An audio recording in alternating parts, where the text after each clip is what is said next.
we will see the beginning word, that is did. That is did. Did is used as helping verb. Okay? It is used as helping verb. It is a helping verb of past tense. It is a helping verb of past tense.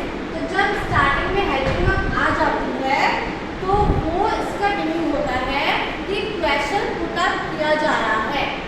जब did helping verb starting में आ जाती है that means कि question put up किया जा रहा है. At the end question mark is there. वो कौन सा सेंटेंस हुआ? इंट्रोगेटिव सेंटेंस हुआ. वो सेंटेंस